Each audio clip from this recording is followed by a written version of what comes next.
সেগুলো গ্রহণ করব। আপনি বলেছেন তা আমি শুনলাম, গেলাম, বাস ফুরিয়ে গেল।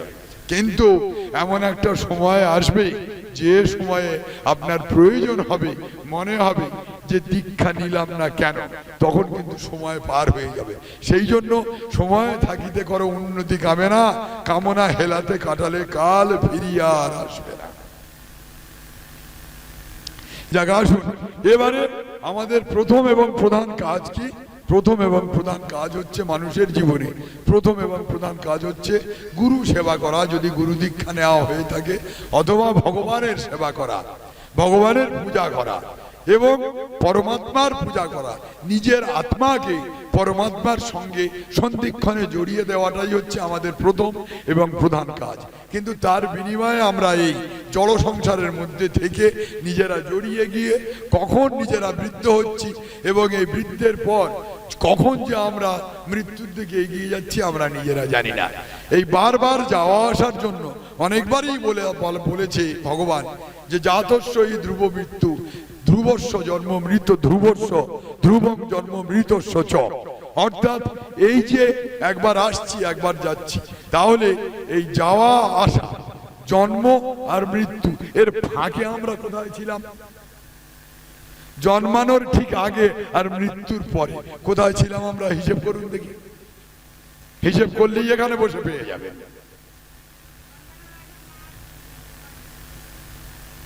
মায়ের গর্ভে আসা মানেই জন্মটা তো হলো, মায়ের গর্ভে আসা মানেই জন্ম হয়ে গেল। শুধু ভূমিষ্ঠ পৃথিবীতে আসাটাই হচ্ছে অন্য জিনিস, কিন্তু মায়ের গর্ভে আসা মানেই জন্ম হয়ে গেল। তাহলে মায়ের গর্ভে আসার আগে কোথায় ছিলেন আর মৃত্যুর পরে কোথায় ছিলেন? এই জায়গাটা ঠিক করুন, এক্ষুনি পাওয়া যাবে। কোথায় ছিলেন? আপনার কর্ম অনুযায়ী ফল ভোগ করছিলেন জমপুরীতে। সেখানে আপনি শাস্তি পেয়ে, কঠোর শাস্তি পেয়ে, যদি আপনার পুণ্য থাকে তাহলে ভগবান আপনাকে রেখে দিয়েছিল। এবং যখন ভগবান মনে করবেন যে তোমার মধ্যে তো কোনো পাপ কাজ নাই, তুমি পুণ্য এবং সুকৃতিতে বর্তমান, সেই জন্য তুমি আমার কাছে আছো, যাও, এবারে যাও, তুমি গিয়ে বৈষ্ণব ঘরে জন্মগ্রহণ করো, করে ওইখানের যে সমাজ আছে এই সমাজটা বড় অধর্মীয় সমাজ, তুমি বৈষ্ণব ঘরে জন্মগ্রহণ করে তুমি এই সমাজটাকে ধর্ম শিক্ষা দাও, যাও তুমি বৈষ্ণব ঘরে যাও। ভগবান ঠেলে পাঠাবে, তখন জিজ্ঞেস করবে ভগবান যে মা তুমি বৈষ্ণব ঘরে যাবে, কোন বৈষ্ণবের ঘরে যাবে? তখন আপনার পছন্দ অনুযায়ী আপনি যেতে পারবেন। আর যদি আপনি পাপের পরিপূর্ণ হয়ে থাকেন, ভগবান আপনাকে ধরে বলবে যা আগে গিয়ে গুয়ের কীট হগে, তারপর ওখানে 10 লক্ষ জন্ম হওয়ার পর আমার কাছে আসবে, আমি বিবেচনা করব আবার কোন কীট তোকে করব, কোন পতঙ্গ তোকে করব, তারপর কুকুর বিড়াল তোকে করব, তারপর পক্ষী হবি, তারপর গাছ হবি, গাছ হওয়ার পর, গাছের পর যখন 79 লক্ষ জন্মগ্রহণ করবি তখন হবি তুলসী গাছ, তুলসী গাছ হয়ে যাওয়ার পর মনুষ্য জন্ম হবি, 80 লক্ষ জন্ম হয়ে যাওয়ার পর আসবি আমার কাছে। আর যদি আপনার মধ্যে পূর্ণ স্বীকৃতি থাকে তাহলে ভগবান ডেকে তার কাছে রেখে সময় হলে বৈষ্ণব ঘরে ডেকে পাঠাবে। সেই জন্য একটা কথাতে বলেছি যে আমরা কি করছি না, আমরা যে চিন্তা ভাবনা করে এগোচ্ছি, ধ্যায়তো বিষয়ানা পুংস সংগোষ্ঠেষু পজায়তে সংগত সংজায়তে কাম কামাত ক্রোধ বিজায়তে। ধ্যায়তো বিষয়ানা মানে বিষয় আশয়, ধ্যায়ত মানে ধ্যান করা, বিষয় আশয় নিয়ে ধ্যান করতে করতে, ধ্যায়ত বিষয়ানা পুংস সংগোষ্ঠেষু পজায়তে মানে বিষয় আশয় নিয়ে ধ্যান করতে করতে, বিষয় আশয় নিয়ে চিন্তা ভাবনা করতে করতে আমরা সমস্ত কিছু ভুলে বিষয় আশয়ের দিকে মনোবৃত্তি দিয়ে দিচ্ছি, বিষয় আশয় নিয়ে ভাবতে শুরু করছি। ভাবতে ভাবতে কি হলো? ভাবতে ভাবতে কি হচ্ছে না, সংঘাত সংজায়ত কাম ও কামাত ক্রোধ বিজায়তে। এই বিষয় আশয় নিয়ে চিন্তা করতে আস্তে আস্তে আস্তে আস্তে আমাদের মধ্যে ক্রোধ উৎপন্ন হচ্ছে। এই ক্রোধ যখন উৎপন্ন হচ্ছে, এই ক্রোধের বশবর্তী হয়ে কে আমার কাকা, কে আমার দাদা, কে আমার মা, কে আমার ভাই, কে আমার দুঃসম্পর্কের ভাই, কে আমার প্রতিবেশী, কারোর কথা চিন্তা ভাবনা না করে প্রত্যেকের কাছ থেকে শুধু সম্পত্তি, বিষয় আশয় কেড়ে নিয়ে নিজের কুক্ষিগত করে নিজের পাপ রাশিকে উন্নত মানে নিয়ে গিয়ে চিন্তা ভাবনা করতে করতে বিষয়ের দিকে দিতে দিতে রাগে রাগান্বিত হয়ে যাচ্ছি। তার আগে রাগান্বিত হয়ে যখন যাচ্ছি তখন বিষয় আশয় নিয়ে চিন্তা ভাবনা করতে করতে আমরা কি হচ্ছি, আস্তে আস্তে রাগ এসে যাচ্ছে। কারণটা কি, আমার এই জমিটা দরকার, অথচ কেনবার মতো ক্ষমতা আছে কিন্তু কমে গেছে টাকা। এক্ষুনি 50,000 টাকা না হলে আমার এই জমিটা আসবে না, অথচ এই জমিটা হলে আমার যে জমিটা পুরাতন জমিটা আছে এটা আড়ে বহরে সমান হবে। আমার কাছে আছে 40,000 টাকা, তখন 10,000 জোগাড় করার জন্য কামে উন্মত্ত হয়ে গিয়ে টাকা রোজগার করার জন্য সৎ অসৎ এই কথাটা আর আমার মধ্যে চিন্তা ভাবনা নাই। কাম নিজের মধ্যে এমন একটা পরিস্থিতিতে নিয়ে গেছে আমার আর কোনো বোধ শক্তি নাই। বোধ শক্তি হারিয়ে যাওয়ার পর কি হচ্ছে না, ক্রোধৎ ভবতি সম্মোহৎ স্মৃতি বিভ্রম স্মৃতি ভংস বৃদ্ধি নাশ বৃদ্ধি নাশাৎ প্রণশ্যতি। মানে রাগ যখন আমার মধ্যে আসছে, আস্তে আস্তে ক্রোধ যখন আমার মধ্যে আসছে, ক্রোধ বশীভূত হয়ে আমার মধ্যে স্মৃতি বিভ্রম ঘটছে, অর্থাৎ স্মৃতি হারিয়ে ফেলছি। কোনটা ন্যায়, কোনটা অন্যায়, কোনটা কাজের, কোনটা অকাজের, কোনটা শত্রু, কোনটা মিত্র, কোনটা বোন, কোনটা ভাই, সব কিছু ভুলে গিয়ে শোনেননি পৃথিবীতে বোনকে ডেকে ভালো বলে, বোন অশিক্ষিত, বোন লেখাপড়া শেখেনি, ভালো বলে দলিল তৈরি করে নিয়ে বোনকে ভাই টিপ ছাপ দিয়ে বোনের নামের যা সম্পত্তি ভাই নিয়ে নিয়েছে। এ খবর আসেনি আপনাদের কাছে? বহু হয়েছে এরকম ঘটনা, হয়েছে তো। ভাই ভাইকে মেরে দিয়ে ভাইয়ের সম্পত্তি কেড়ে নিয়েছে ভুয়া দলিল করে, মা সই নকল করে ভাই নিজে সমস্ত সম্পত্তি লিখে নিয়েছে। এরকম ঘটনা আপনাদের কানে আসেনি? নিজেদের জীবনে ঘটেনি? এটার পিছনে কি যুক্তি? এটার পিছনে যুক্তি হচ্ছে ক্রোধৎ ভবতি সম্মোহৎ স্মৃতি বিভ্রম স্মৃতি ভংস বুদ্ধি নাশ বুদ্ধি নাশাৎ প্রণশ্যতি। স্মৃতি হারিয়ে গেছে, রাগ পাওয়ার লোভ বাড়তে বাড়তে বাড়তে বাড়তে এমন জায়গায় চলে গেছি আমি, আমার স্মৃতি হারিয়ে গেছে। স্মৃতি হারিয়ে গিয়ে ভাই হোক, বোন হোক, বাবা হোক, মা হোক, প্রত্যেকের কাছ থেকে আমি আক্রোশবশত সমস্ত সম্পত্তি গ্রহণ করে নিজের নামে নিয়ে আমি সবাইকে তাড়িয়ে দিয়েছি। তাড়িয়ে দেওয়ার পর কি হচ্ছে, স্মৃতি ভংস বুদ্ধি নাশ বুদ্ধি নাশাৎ প্রণশ্যতি। অর্থাৎ এই বুদ্ধি যখন নাশ হয়ে যাচ্ছে, বুদ্ধি নাশ হয়ে যাওয়ার পর আমার কি পরিস্থিতি হচ্ছে, আমার আর কোনো জ্ঞান থাকছে না। কোনো জ্ঞান যখন না থাকছে তখন কি হচ্ছে না, আমি অধর্মের পথে চলে যাচ্ছি। অধর্মের পথে যেতে যেতে যেতে যেতে এমন একটা পরিস্থিতি তৈরি হলে ঘুমাচ্ছে, এমন একটা পরিস্থিতি। হ্যাঁ হ্যাঁ হ্যাঁ, অনেকগুলো মাছ ধরেছে।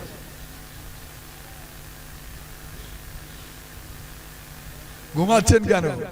এই মাত্র বসে এই মাত্র ঘুমাচ্ছেন। হরে কৃষ্ণ হরে কৃষ্ণ। হ্যাঁ, ভালো হয়ে বসে। যাই হোক, তারপরে আপনি নিজে কখন অধর্মের পথে চলে গেছেন, কখন আপনি অধর্মের পথ মানে ধর্মের পথ ছেড়ে অধর্মের পথে আপনি নিজেকে নিয়ে নিজেকে নিঃশেষ করে দিয়েছেন, আপনি আর জানতে পারেননি। এমন অধর্মের পথে যেতে যেতে যেতে যেতে অধর্ম যখন আপনার 16 কলায় পূর্ণ হয়ে গিয়েছে, তখন মামার বাড়ি আপনার ডেকে নিচ্ছে, জেলে গিয়ে পিকনিক করতে হচ্ছে। তাহলে এবারে বুঝে দেখুন অধর্মের রাস্তার শেষ পরিণতি কি। কালকের একটা গল্প বলেছিলাম না, বেনির গল্প, মনে আছে কি? বেনির গল্প, অধর্মের রাস্তা হচ্ছে বেনির গল্প। বেনি, হ্যাঁ, বেনির গল্প মনে নেই? না, বেনির গল্প বলিনি, বেনির গল্প বলিনি। বেনি বলে একটা ছোট্ট শিশু ছিল, তার মাসির সঙ্গে থাকতো। তার হয়নি, বেনি বলে একটা ছোট্ট শিশু তার মাসির সঙ্গে থাকতো। মাসির সঙ্গে থাকতে থাকতে এবারে স্কুলে যায়, ছোট্ট শিশু স্কুলে যায়। আজকের একটা ছেলের খাতা, আজকের একটা ছেলের বই, আজকের একটা ছেলের পেন্সিল, আজকের একটা ছেলের মানে বই চুরি করে নিয়ে আসে। প্রত্যেক দিন কারো না কারো বই চুরি করে নিয়ে আসে। বেনির মাসি তখন দেখছে কি, বাহ, এ তো বেশ ভালো জিনিস চুরি করে নিয়ে আসছে, বেশ ভালোই তো, আমার তাহলে আর বই খাতা পেন্সিল পেন কিনতে হচ্ছে না। পয়সা বেঁচে যাচ্ছে। বেনির মাসি আর বেনিকে কোনো বাধা দিচ্ছে না। এই বেনি চুরি করতে, স্কুল চুরি করতে করতে করতে, স্কুলে চুরি করতে করতে একদিন চোরেদের সঙ্গে মিশে গিয়ে পাড়ার কলা, কচু, আলুমুলো চুরি করতে আরম্ভ করলো। কারোর খোঁড়ের মুরগি, হাঁস চুরি করতে আরম্ভ করলো। চোরের সঙ্গে মিশতে মিশতে ঘরে শীত দিতে আরম্ভ করলো। এই করতে করতে চোরেদের সঙ্গে মিশতে মিশতে ডাকাতি করতে আরম্ভ করলো। ডাকাতি করতে করতে ধরা পড়ে গেল। ধরা পড়ে যাওয়ার পর অনেকগুলো কেস তৈরি হলো, বিচার হলো। বিচারক তাকে ফাঁসি দিল। ফাঁসি যখন হলো তখন বেনি বলছে, মাসি তুমি একটু এসো, তোমার কানে কানে একটা কথা বলি। মাসি যখন ভেবেছে যে বেনি হয়তো কিছু যুক্তি দেবে, ভালো যুক্তি দেবে, তা শুনতে যাই বলে মেশি কানটা নিয়ে বেনির মুখের কাছে দিয়েছে। যেই কানটা নিয়ে বেনির মুখের কাছে দিয়েছে, বেনি কামড়ে ভালো করে কানটা কেটে নিয়েছে। কেন বেনি তুমি এটা করলে? যন্ত্রণা হচ্ছে আমার। মাসি, আমি যখন ছোট্ট ছোট্ট বই, পেন্সিল, পেন চুরি করতাম তখন তুমি তো আমাকে বাধা দাওনি। তুমি বাধা না দেওয়ার জন্য আমি ডাকাত হয়ে গেছি, আর ডাকাত হওয়ার জন্য আমার আজকের ফাঁসি হচ্ছে। এই ফাঁসি আমার হচ্ছে, আমার তো আর কয়েক ঘন্টা পরে মৃত্যু হবে। তোমার সাজা হিসেবে তোমার কান কেটে নিলাম, এই কারণেই তুমি আমাকে বাধা দাওনি বলে। এই গল্পটা বলিনি আমি, বলেছি, আপনারা ভুলে গেছেন। তাহলে এই অধর্মের পথে যখন যাবে মানুষ, তখন ধর্ম তাকে বাধা দিয়ে উঠতে পারবে না। ওই ধর্ম বাধা দিয়ে না উঠতে পারার জন্য আস্তে আস্তে আস্তে আস্তে অধর্মের পথ ছেয়ে যাবে। গ্রামগঞ্জ অধর্মে ভর্তি হয়ে যাবে। আর অধর্ম করতে করতে যে আর 16 কলায় পূর্ণ হয়ে যাবে। জেলে গিয়ে পিকনিক করবে, হিসাবে পড়ে আছে পরিষ্কার। কারণ বিচার ব্যবস্থা পৃথিবী যতদিন থাকবে ততদিন বিচার ব্যবস্থা থাকবে। এই বিচার ব্যবস্থা কোনোদিন লোপ পাবে না। সত্য কোনোদিন লোপ পাবে না। ধর্ম কোনোদিন লোপ পাবে না। পৃথিবী ধ্বংস হয়ে যাবে, ধর্ম থাকবে। পৃথিবী ধ্বংস হয়ে যাবে, সত্য থাকবে। পৃথিবী ধ্বংস হয়ে যাবে, বৈষ্ণব থাকবে। পৃথিবী ধ্বংস হয়ে যাবে, সদ্গুরু থাকবে। তাহলে যখন সমস্ত ধ্বংস হয়ে যাওয়ার মতো হবে, অধর্মে ছেয়ে যাবে পৃথিবী, তখন কি হবে না, যদা যদা হি ধর্মস্য গ্লানির ভবতি ভারত অবুত্থানাম ধর্মস্য তদাত্মানাং সৃজাম্যহম। মানে ওই সময় ভগবান ধর্ম আচরণ করার জন্য, ধর্মের অবুত্থান করার জন্য, ধর্ম তৈরি করার জন্য ভগবান নিজেও উপস্থিত হবেন। ভগবান নিজেও উপস্থিত হয়ে ধর্ম স্থাপন করবেন। কাদের দিয়ে ধর্ম স্থাপন করবেন না? কাদের দিয়ে ধর্ম স্থাপন করবেন? পরিত্রাণায় সাধুনাং বিনাশচ্চ দুষ্কৃতাম ধর্ম সংস্থাপনার্থায় সম্ভবামি যুগে যুগে। পরিত্রাণায় সাধুনাং মানে যারা সাধু, যারা বৈষ্ণব, যারা গুরু দীক্ষায় দীক্ষিত নিয়ে আজীবন ধর্ম পালন করে এসছে, আজীবন ঠাকুরের ভোগ দিয়ে প্রসাদ ভক্ষণ করে এসছে, তাদের জন্য ভগবান তাদেরকে আলাদা করে সাইড করে রেখে দেবে। যেরকম এখানে এই আমাদের এই যে জিনিসটা সাইডে আছে, এইরকম ভগবান কি করবে, ধার্মিক লোকেদের, বৈষ্ণব লোকেদের, বৈষ্ণবীদের, যারা ধর্মভীরু মানুষ, তাদেরকে সাইড করে রেখে দেবে। আর ধ্বংস করবে কাদের? যারা অধার্মিক লোক, যারা সমাজকে ক্ষতি করেছে, যারা সমাজকে শেষ করেছে, যারা সমাজের বুকে আগুন জ্বালিয়ে দিয়েছে, তাদেরকে ধ্বংস করে দেবে। এই ধ্বংস করে দিয়ে এই বৈষ্ণব, বৈষ্ণবীদের এবং সদ্গুরুর নিয়ে আবার ধর্ম স্থাপন করবে। ধর্ম স্থাপন করে ধর্ম সংস্থাপনার্থায় সম্ভবামি যুগে যুগে। আবার ধর্ম সংস্থাপন করে আবার তিনি অন্তর্নিহিত হবেন। এইভাবেই তিনি পৃথিবীকে বাঁচিয়ে রাখবেন। এইভাবেই তিনি পৃথিবীকে বাঁচিয়ে রাখবেন। সেই জন্য একটাই শ্লোক আপনারা মনে রাখবেন, সেটি হচ্ছে এই পরিত্রাণায় সাধুনাং। সাধুদের কোনোদিন মৃত্যু নাই। সাধু, বৈষ্ণব, বৈষ্ণবী যারা গুরু দীক্ষা নিয়ে প্রসাদ ভোজী যারা, তাদের মৃত্যু নাই। ভগবান এসে তাদেরকে সাইড করে দেবে, তোমরা সরে যাও একদিকে, আমি ধ্বংসলীলা চালাবো। কাদের উপরে ধ্বংসলীলা চালাবে না? যারা অন্যায় করেছে, যারা অধর্ম করেছে, যারা দেশকে শেষ করেছে, যারা সমাজকে শেষ করেছে, তাদের উপরে ধ্বংসলীলা চালিয়ে তাদের শেষ করে দিয়ে এই গুরু বৈষ্ণব বৈষ্ণবী, দীক্ষাগুরু, শিক্ষাগুরু এদেরকে নিয়ে ধর্ম সংস্থাপন করবেন, করে আবার ভগবান অন্তর্নিহিত হবেন এবং আবার সত্য যুগের শুরু হবে। সবাই মিলে বাহু তুলে বলুন রাধে রাধে।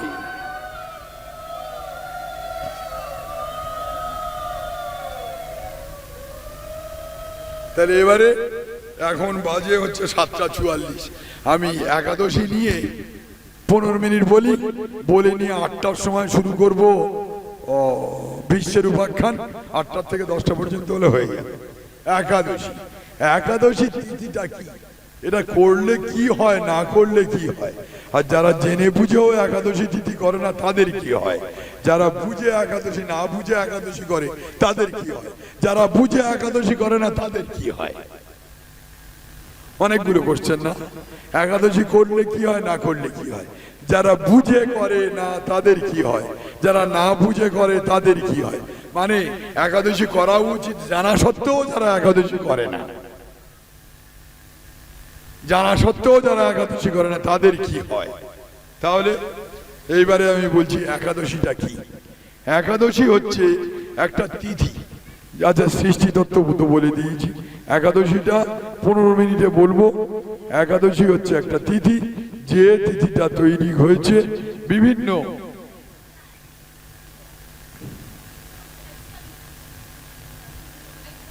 কোথায় গেল,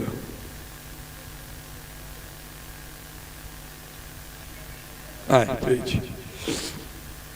একাদশী কি, একাদশীতে কেন উপবাস করতে হয়, একাদশীর ব্রত করলে কি লাভ হয়, একাদশীর ব্রত না করলে কি ক্ষতি হয়। এখন ভগবান বিষ্ণু উনি ব্রহ্মাকে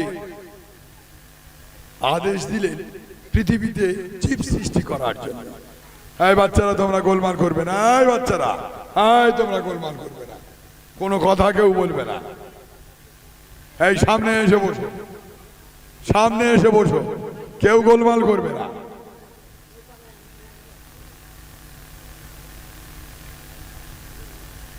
ভগবান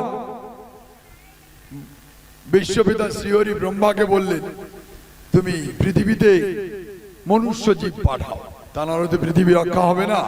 মনুষ্য জীব ছাড়া অন্য কেউ পৃথিবীকে রক্ষা করতে পারে না। ধ্বংস করলে এই মনুষ্যই ধ্বংস করে, আর রক্ষা করলে এই মনুষ্যই রক্ষা করে। জন্মাদস্য যত অন্যাধীত রথ চ অর্থেষু অভিজ্ঞ সরাট তেনে ব্রহ্মা ঋদ্ধা যথা আদিগবয় মুচ্যন্তি যৎ সূরয় তেজো বারিবৃতাং যথা আদিগবয়ে যথা বিনিময় ত্রিসর্গ অমৃষা ধামনা সেন সদা ত্রিসর্গ অমৃষা ধামনা সেন সদা নিরস্ত্র কুহকম সত্যং পরম ধীমহি।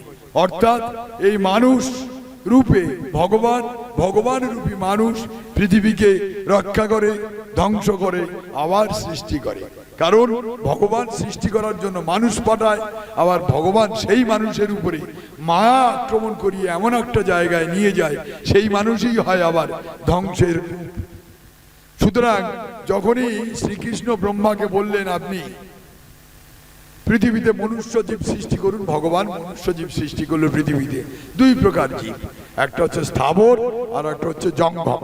স্থাবর মানে হচ্ছে যাদের মধ্যে কোনো প্রাণ নেই, আর জঙ্গম মানে যাদের মধ্যে প্রাণ আছে, যারা চলাফেরা করে। এবারে এই জঙ্গম আর স্থাবর চলাফেরা করতে লাগলো, চলতে চলতে বহু সময় অতিবাহিত হয়ে গেল। তখন একদিন ভগবান কি করলেন, দেখলেন যে পৃথিবীতে একটা মানুষ পাঠাই, সে মানুষটার নাম হচ্ছে পাপ পুরুষ। সে পাপ পুরুষ তৈরি করলেন ভগবান। পাপ পুরুষ কি দিয়ে তৈরি করলেন না, ভগবান পাপ পুরুষ তৈরি করলেন বিভিন্ন পাপ দিয়ে। ব্রহ্মহত্যা পাপ দিয়ে তৈরি হলো একটা মানুষের মাথা, তার চোখ দুটো তৈরি হলো মদ্যপান দিয়ে, মুখ তৈরি হলো স্বর্ণ অপহরণ দিয়ে। মনে রাখবেন, সোনা চুরি করা ভীষণ অপরাধ, ধান চুরি করা ভীষণ অপরাধ, ঠাকুরের কাপড় চুরি করা ভীষণ অপরাধ। পরপর অপরাধগুলো বলে যাচ্ছি। তারপর কি হলো না, দুই নাক তৈরি হলো, নাক দুটো তৈরি হলো স্ত্রী হত্যা দিয়ে। পৃথিবীতে সবচেয়ে বড় অপরাধ হচ্ছে ব্রহ্ম হত্যা, মানে ব্রাহ্মণ হত্যা, গো হত্যা, স্ত্রী হত্যা, পুত্র হত্যা, কন্যা হত্যা, কন্যা বিক্রি, পুত্রকে কুপথে ঠেলে দেওয়া, পুত্রকে হত্যা করার জন্য বিভিন্ন প্রলোভন দেওয়া, এই অপরাধগুলোর কোনো ক্ষমা নাই। তাহলে একটা পাপ পুরুষ তৈরি হলো, নাসিকা 2 তৈরি হলো স্ত্রী হত্যা দিয়ে, গ্রীবা তৈরি হলো ধন অপহরণ দিয়ে, মানে ধান চুরি করে এমন পাপ দিয়ে গ্রীবা তৈরি হলো এইটা, গলদেশ তৈরি হলো ভ্রূণ হত্যা দিয়ে। এই যে ছেলে মেয়ের বিয়ে দেওয়া হয়, বিয়ের পর পেটে বাচ্চা এলো, বাচ্চা আসার পর এখন আমরা বাচ্চা নেব না, মা বাবাকে না জানিয়ে চলে গেল বাচ্চা অবসান করে দিতে, এ যে কি পাপ, সে পাপের শেষ নেই। এই পাপের ফলস্বরূপ ওই মায়ের গর্ভে আর কোনোদিন বাচ্চা নাও আসতে পারে। ভ্রূণ হত্যা মহাপাপ। এই ভ্রূণ হত্যা দিয়ে তৈরি হলো গলদেশ। তারপরে পরস্ত্রী গমন, নিজের স্ত্রী থাকা সত্ত্বেও পরস্ত্রীর উপরে একটা আক্রোশ দেওয়া, পরস্ত্রীর উপরে কুনজরে দেখা, পরস্ত্রী গমন, এটা দিয়ে তৈরি হলো বক্ষ। আত্মীয় স্বজন বধ দিয়ে তৈরি হলো উদর, শরণাগত বধ পাপ দিয়ে তৈরি হলো নাভি, আত্মশ্লাঘা দিয়ে তৈরি হলো কোমর। গুরু নিন্দা, বৈষ্ণব নিন্দা, বৈষ্ণবীদেরকে নিন্দা করা, তাদেরকে অপমান করা, কাজ নেই। দেখো বড় করে তিলক কেটে ঢং সেজে রাস্তায় বেরিয়ে দেখাচ্ছে, এই যে কথাটা, এই কথার কিন্তু পাপের কোনো শেষ নাই। বুড়ি হয়ে গেছে, কাজ আর খুঁজে পায়নি, বুড়ি হয়ে গেছে, কাজ আর খুঁজে পায়নি, ভালো করে মাটি গুলে তিলক করে রাস্তায় ঘুরে বেড়াচ্ছে, দেখাচ্ছে আমাদের, আমরা যেন বুঝি না, জানি না। এই যে অপমান বৈষ্ণবীদের, এই অপমানের পাপের ভাগ কেউ নিতে পারবে না। এই পাপ ব্রহ্ম হত্যার মতো পাপ।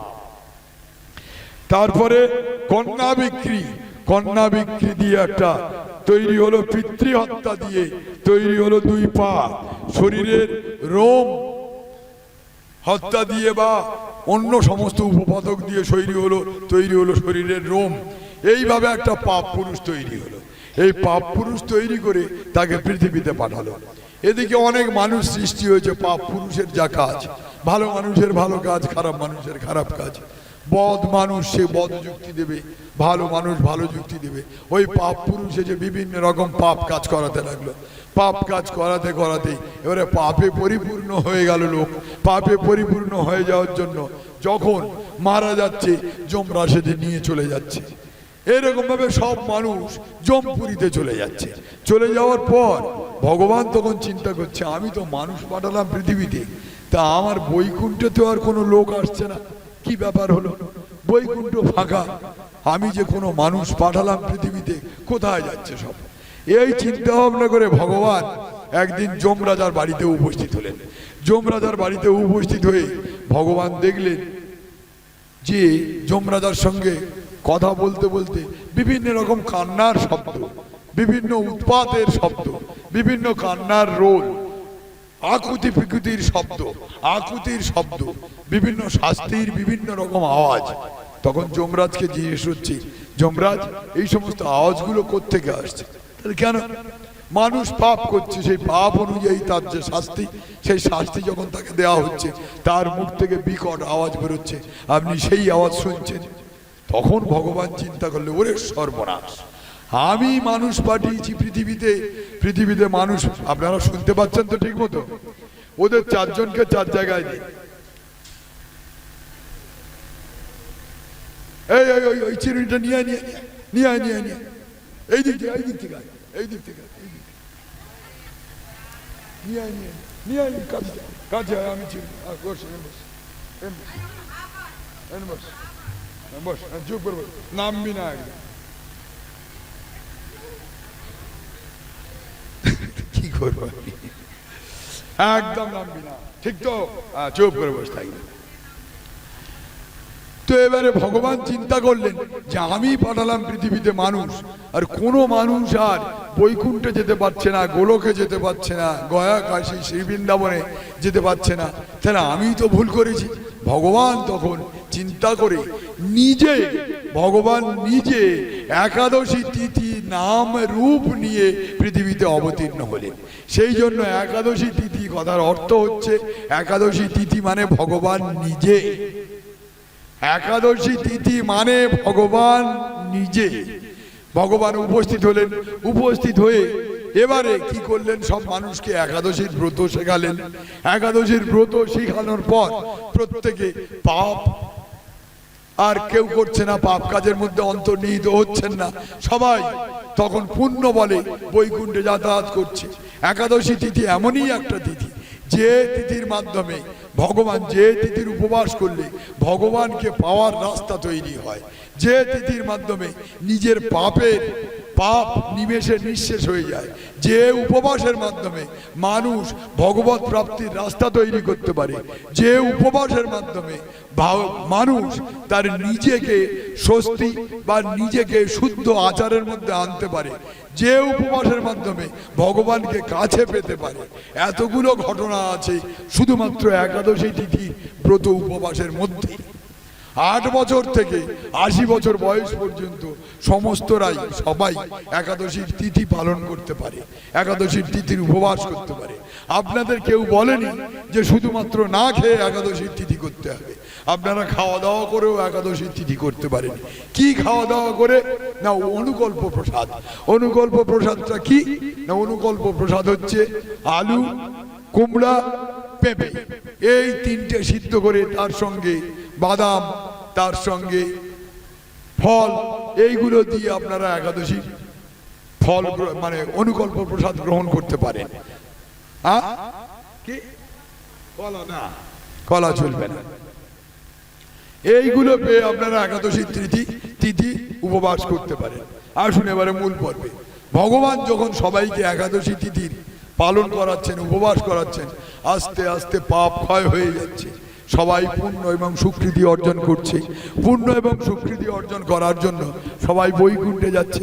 এবারে বৈকুণ্ঠে যখন যাচ্ছে, এবারে যমপুরীতে যাওয়ার আর লোক খুঁজে পাচ্ছে না। তখন যমরাজ বা যে পাপ পুরুষ এসেছিল পৃথিবীতে, সেই পাপ পুরুষ তখন যমরাজের কাছে চলে গেছে। যমরাজের কাছে গিয়ে বলছে, যমরাজ, আমার তো আর কোনো কর্ম নেই, আমার তো কোনো কাজ নেই, আমার চাকরি শেষ। কারণ সব লোক একাদশী তিথির উপবাস করার জন্য সবাই বৈকুণ্ঠে যাচ্ছে। এই বৈকুণ্ঠে যাওয়ার জন্য আমার আর কোনো কর্ম নেই, আমি আর পৃথিবীতে যেতে পারবো না। বনে, জঙ্গলে, পুকুরে, ঘর বাড়ি, দেশে, গ্রামে, গঞ্জে যেখানে যাচ্ছি, কোনো মানুষের মধ্যে পাপ রাশি আর খুঁজে পাচ্ছি না। না পাওয়ার জন্য আমার আর কোনো কাজ নেই, তা আপনি কাজ দিন, তা নাহলে আমার চাকরি শেষ, আমি চলে যাচ্ছি। তখন যমরাজ বললেন, হ্যাঁ, কাজ দিচ্ছি, তুমি গিয়ে বিশ্বপিতা ভগবান শ্রীহরির সঙ্গে দেখা করো।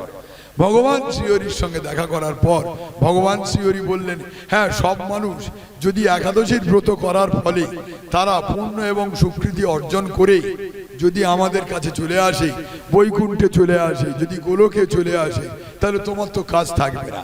কিন্তু কাজ থাকবে, যদি একাদশীর দিনে কেউ পঞ্চশস্য গ্রহণ করে, তাহলে একাদশী তিথি না করে যদি পঞ্চশস্য গ্রহণ করে, তাহলে তিনি পাপে পরিপূর্ণ হয়ে গেলেন। সেই পাপিষ্ঠ যাবে যমপুরীতে, তখন তুমি তোমার কাজ করতে পারবে। পঞ্চশস্য কি? চাল, গম, ময়দা